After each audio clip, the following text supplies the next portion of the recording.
ആമസോണിൽ എങ്ങനെ ഒരു പുതിയ അഫിലിയേറ്റ് അക്കൗണ്ട് ക്രിയേറ്റ് ചെയ്യാമെന്നും അഫിലിയേറ്റ് ലിങ്ക് എങ്ങനെ ക്രിയേറ്റ് ചെയ്യാമെന്നും നമുക്ക് ഈ വീഡിയോയിലൂടെ നോക്കാം. ഫസ്റ്റ് ഗൂഗിളിൽ ആമസോൺ അഫിലിയേറ്റ് പ്രോഗ്രാം എന്ന് സെർച്ച് ചെയ്യാം. ഇതിലിപ്പോൾ ആമസോൺ അഫിലിയേറ്റ് പ്രോഗ്രാം എന്ന സൈറ്റ് കാണാം. ഇത് ക്ലിക്ക് ചെയ്യാം. ഓക്കെ, ആമസോൺ അസോസിയേറ്റ്സിൻ്റെ പേജ് ഇവിടെ ഓപ്പൺ ആയിട്ടുണ്ട്. ഇതിൽ ആദ്യം നമുക്ക് കൺട്രി സെലക്ട് ചെയ്ത് കൊടുക്കാം. ഇന്ത്യയാണ് ഞാനിവിടെ കൊടുക്കുന്നത്. പുതിയ അക്കൗണ്ട് ക്രിയേറ്റ് ചെയ്യാൻ സൈനപ്പ് ഓപ്ഷനാണ് നമ്മൾ സെലക്ട് ചെയ്യേണ്ടത്. സൈനപ്പ് സെലക്ട് ചെയ്തപ്പോൾ ഇവിടെ സൈൻ ഇൻ എന്ന ഓപ്ഷനാണ് ഇവിടെ വന്നിട്ടുള്ളത്. നമ്മുടെ ആമസോൺ അക്കൗണ്ടിൻ്റെ ഇമെയിൽ ഐ ഡിയും പാസ്വേഡും നമുക്കിവിടെ കൊടുക്കാവുന്നതാണ്. ആമസോണിൽ അക്കൗണ്ട് ഇല്ലെങ്കിൽ ഇവിടെ സ്വിച്ച് അക്കൗണ്ട് എന്നുള്ളത് സെലക്ട് ചെയ്തതിന് ശേഷം പുതിയൊരു അക്കൗണ്ട് തുടങ്ങാവുന്നതാണ്. എൻ്റെ ആമസോണിൻ്റെ മെയിൽ ഐ ഡി ഇവിടെ ഓൾറെഡി വന്നിട്ടുണ്ട്. ഇവിടെ എൻ്റെ പാസ്വേഡ് കൊടുത്ത് സൈൻ ഇൻ ചെയ്യാം. ഓക്കെ, ഇപ്പോൾ ഇവിടെ അക്കൗണ്ട് ക്രിയേറ്റ് ചെയ്യാനുള്ളൊരു പേജിലേക്ക് വന്നിട്ടുണ്ട്. ഇവിടെ ഫസ്റ്റ് നമ്മുടെ അഡ്രസ്സ് ആഡ് ചെയ്ത് കൊടുക്കണം. എൻ്റെ അഡ്രസ്സ് ഓൾറെഡി ഇവിടെ വന്നിട്ടുണ്ട്. കാരണം എൻ്റെ ആമസോൺ അക്കൗണ്ടിൽ കൊടുത്തിട്ടുള്ള അഡ്രസ്സാണ് ഇവിടെ വന്നിട്ടുള്ളത്. നിങ്ങൾക്കിവിടെ നിങ്ങളുടെ അഡ്രസ്സ് ആഡ് ചെയ്ത് കൊടുക്കാവുന്നതാണ്. അഡ്രസ്സ് കൊടുത്തതിന് ശേഷം താഴേക്ക് വരുമ്പോൾ who is the main contact from this account എന്ന ഒരു ഓപ്ഷൻ കാണാം. ഇതിൽ ദ പേ ലിസ്റ്റഡ് എബോ എന്നുള്ളത് കൊടുക്കാം. അടുത്തത് ഇവിടെ ചോദിക്കുന്നത് US പേഴ്സൺ ആണോ എന്നുള്ളതാണ്. ഇതിൽ നോ എന്ന് കൊടുക്കാം. ഇതിന് ശേഷം നെക്സ്റ്റ് ക്ലിക്ക് ചെയ്യാം. അടുത്ത page your website and mobile apps എന്നാണ്. ഇതിൽ നമുക്ക് നമ്മുടെ വെബ്സൈറ്റ് ഉണ്ടെങ്കിൽ അതിൻ്റെ ലിങ്ക് ഇവിടെ ആഡ് ചെയ്ത് കൊടുക്കാവുന്നതാണ്. ആപ്ലിക്കേഷനാണ് ഉള്ളതെങ്കിൽ രണ്ടാമത്തെ ബോക്സിൽ അതിൻ്റെ URL കൊടുക്കാവുന്നതാണ്. ഒരു വെബ്സൈറ്റ് ലിങ്ക് എങ്കിലും ഇവിടെ കൊടുത്തിരിക്കണം. അല്ലെങ്കിൽ യൂട്യൂബ് ചാനലിൻ്റെ ലിങ്ക് ആയാലും നമുക്കിവിടെ വെബ്സൈറ്റ് എന്നുള്ള ഓപ്ഷനിൽ കൊടുക്കാവുന്നതാണ്. ഞാനിവിടെ യൂട്യൂബ് ലിങ്കാണ് കൊടുക്കുന്നത്. അതിനുശേഷം നെക്സ്റ്റ് ക്ലിക്ക് ചെയ്യാം. അടുത്ത പേജിൽ നമ്മളൊരു പ്രൊഫൈൽ ക്രിയേറ്റ് ചെയ്യണം. ഇതിൽ ആദ്യം അസോസിയേറ്റ് സ്റ്റോർ ID കൊടുക്കണം. ഇത് നമ്മൾ ക്രിയേറ്റ് ചെയ്യുന്ന ലിങ്കിൽ ഉൾപ്പെടുന്നതാണ്. ഇതിൽ നമുക്ക് ഇഷ്ടമുള്ള ഒരു ID കൊടുക്കാം. ഇതിൽ നമ്മുടെ നെയിം കൊടുക്കാം, അല്ലെങ്കിൽ ചാനലിൻ്റെ നെയിമോ അല്ലെങ്കിൽ മറ്റെന്തെങ്കിലും ഒരു നെയിം കൊടുക്കാവുന്നതാണ്.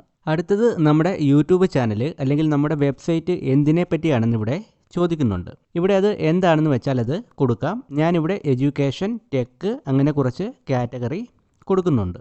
പിന്നെ ഉള്ളത് what type are your website എന്നൊരു ക്വസ്റ്റ്യൻ ഉണ്ട്. ഇതിൽ ഓപ്ഷൻസും ഉണ്ട്. ഇതിൽ ഏതെങ്കിലും ഒന്ന് സെലക്ട് ചെയ്യാം. ഞാനിവിടെ അതേഴ്സ് ആണ് ചൂസ് ചെയ്യുന്നത്. How did you hear about us എന്നൊരു ക്വസ്റ്റ്യൻ ആണ് അടുത്തത്. ഇതിലും കുറച്ച് ഓപ്ഷൻസ് ഉണ്ട്. Online search, from amazon.in, blog, word of mouth. ഇതിൽ ഏതെങ്കിലും ഒന്ന് ചൂസ് ചെയ്യാം. ഓക്കെ, അടുത്തത് ഇവിടെ നമുക്കൊരു ഇമേജ് ക്യാപ്ചർ കാണാൻ സാധിക്കും. ഇതിലെ ക്യാരക്ടേഴ്സ് ഈ ബോക്സിൽ ടൈപ്പ് ചെയ്ത് കൊടുക്കാം. എന്നിട്ട് എഗ്രി എന്ന ബോക്സ് ടിക്ക് ചെയ്യാം. അതിനുശേഷം ഫിനിഷ് എന്ന ബട്ടൺ ക്ലിക്ക് ചെയ്യാം. ഓക്കെ, ഇതിപ്പോൾ ഇവിടെ സെറ്റ് ആയിട്ടുണ്ട്. അസോസിയേറ്റ്സ് ID ഒക്കെ ഇവിടെ കാണാൻ സാധിക്കും. ഇനിയുള്ളത് പേയ്മെൻറ്റ്, ടാക്സ് ഇൻഫർമേഷൻ തുടങ്ങിയവയാണ്. ഞാനിവിടെ പേയ്മെൻറ്റ് ഓപ്ഷൻ മാത്രമാണ് ഇപ്പോൾ കൊടുക്കുന്നത്. അതിനായിട്ട് ഇവിടെ നൗ എന്ന ഓപ്ഷൻ ക്ലിക്ക് ചെയ്യാം. ഇവിടെ ഇപ്പോൾ നമുക്ക് ഒന്നുകൂടി സൈൻ ഇൻ ചെയ്യേണ്ടതായിട്ടുണ്ട്. സൈൻ ഇൻ ചെയ്ത് കഴിയുമ്പോൾ ഇവിടെ ഒരു വെരിഫിക്കേഷൻ ഉണ്ട്, 2 സ്റ്റെപ്പ് വെരിഫിക്കേഷൻ. ടെക്സ്റ്റ് ആണോ അത് കോൾ ആണോ എന്ന് നമുക്കിവിടെ സെലക്ട് ചെയ്തതിന് ശേഷം സെൻഡ് OTP കൊടുക്കാം. അഡ്രസ്സിൽ കൊടുത്തിട്ടുള്ള നമ്പറിലായിരിക്കും ഇത് വരുന്നത്. അടുത്ത പേജിൽ നമ്മുടെ ഫോണിൽ വന്ന OTP കൊടുത്തതിന് ശേഷം സൈൻ ഇൻ ചെയ്യാം. ഇവിടെ ഇപ്പോൾ ഒരു പേജ് വന്നിട്ടുണ്ട്. ഇതിൽ പേയ്മെൻറ്റ് നെഫ്റ്റ് എന്നുള്ളത് എനേബിൾ ചെയ്യാം. ഇപ്പോൾ ഇവിടെ നമ്മുടെ ബാങ്ക് അക്കൗണ്ട് ആഡ് ചെയ്യാനുള്ള ഓപ്ഷനൊക്കെ വന്നിട്ടുണ്ട്. Bank account holder name, account number, bank name, IFSC code, currency തുടങ്ങിയവ നമുക്കിവിടെ ആഡ് ചെയ്ത് കൊടുക്കാവുന്നതാണ്. ഇതെല്ലാം കൊടുത്തതിന് ശേഷം ഇപ്പോൾ തന്നെ സബ്മിറ്റ് ചെയ്ത് ടാക്സ് ഇൻഫർമേഷനും കൊടുക്കാവുന്നതാണ്. ഞാനിപ്പോൾ ടാക്സ് ഇൻഫർമേഷൻ കൊടുക്കുന്നില്ല, അത് പിന്നീട് ചെയ്താൽ മതിയാകും. ഇനി ഇവിടെ ഹോം പേജിലേക്ക് നമുക്ക് പോകാം. ഓക്കെ, ഇങ്ങനെയുള്ളൊരു ഹോം പേജ് ആയിരിക്കും ഇവിടെ വരുന്നത്. ഇനി നമുക്ക് അഫിലിയേറ്റ് ലിങ്ക് എങ്ങനെ ക്രിയേറ്റ് ചെയ്യാമെന്ന് നോക്കാം. അഫിലിയേറ്റ് ലിങ്ക് ക്രിയേറ്റ് ചെയ്യാനായിട്ട് നമ്മൾ ആമസോൺ അക്കൗണ്ടാണ് ഓപ്പൺ ചെയ്യേണ്ടത്. ഞാനിപ്പോൾ ഇവിടെ ആമസോൺ അക്കൗണ്ട് ഇവിടെ ഓപ്പൺ ചെയ്തിട്ടുണ്ട്. ഇതിൽ ഞാനിപ്പോൾ ഒരു പ്രോഡക്റ്റും സെലക്ട് ചെയ്തിട്ടുണ്ട്. ഇതിൻ്റെ മുകളിൽ നോക്കിയാൽ ഇവിടെ കാണാം ആമസോൺ അസോസിയേറ്റ്സ് എന്ന് കാണാം. ഈ ഒരു അക്കൗണ്ടിൽ അഫിലിയേറ്റ് അക്കൗണ്ട് ക്രിയേറ്റ് ചെയ്തതുകൊണ്ടാണ് ഇതിങ്ങനെ വന്നിരിക്കുന്നത്. ഇതിൽ സൈഡിലായിട്ട് ഗെറ്റ് ലിങ്ക് എന്ന് നമുക്ക് കാണാം. ഇത് ക്ലിക്ക് ചെയ്യാം. ഓക്കെ, ഇതിലിപ്പോൾ ഇതിൻ്റെ അഫിലിയേറ്റ് ലിങ്ക് ആണ് കാണുന്നത്. ഇത് നമുക്ക് കോപ്പി ചെയ്ത് യൂട്യൂബിലും വെബ്സൈറ്റിലുമൊക്കെ ആഡ് ചെയ്യാവുന്നതാണ്.